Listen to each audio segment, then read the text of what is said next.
Du foot à suivre ce soir avec le remake de la finale de l'Euro 2020 Italie-Angleterre. Oui, match des éliminatoires pour l'Euro 2024. Ce sera à suivre en fil rouge dans Europe 1 Sport. Demain, place aux Bleus qui affronteront les Pays-Bas. Premier match de Kylian Mbappé en tant que capitaine. Et ce soir, première conférence de veille de match au Stade de France. Un exercice réussi, Jean-François Pérez.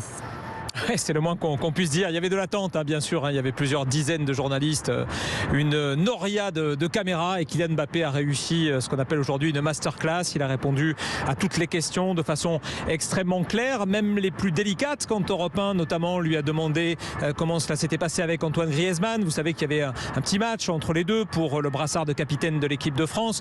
C'est finalement lui qui l'a eu. Antoine Griezmann n'est que, entre guillemets, vice-capitaine. Quelle va être désormais la relation entre Kylian Mbappé et Antoine Griezmann? C'est très très clair. Écoutez Kylian Mbappé. Lorsque moi je suis capitaine et lui vice-capitaine, je ne suis pas son supérieur hiérarchique. Il a une expérience en équipe de France que j'ai pas. Il est arrivé en équipe de France avant moi. J'étais au centre de formation, il était déjà là. C'est quelqu'un qui est estimé et aimé de tout le groupe.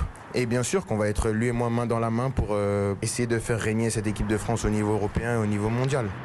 Voilà Kylian Mbappé, capitaine d'une équipe de France où tout le monde aura droit à la parole, a-t-il assuré. Je ne veux pas prendre toute la lumière sur moi, je ne serai pas là tout le temps parce que je sais le poids de ma parole. Voilà, l'ère Mbappé a débuté et le premier match c'est demain soir ici au Stade de France sous la pluie, il pleut en ce moment. Les Bleus qui sont en train de s'entraîner avec donc leur nouveau capitaine Kylian Mbappé. Rendez-vous demain soir face aux Pays-Bas, coup d'envoi 20h45 à vivre évidemment dans Europe 1 Sport. Et nous y serons évidemment, Jean-François Pérez en direct du Stade de France.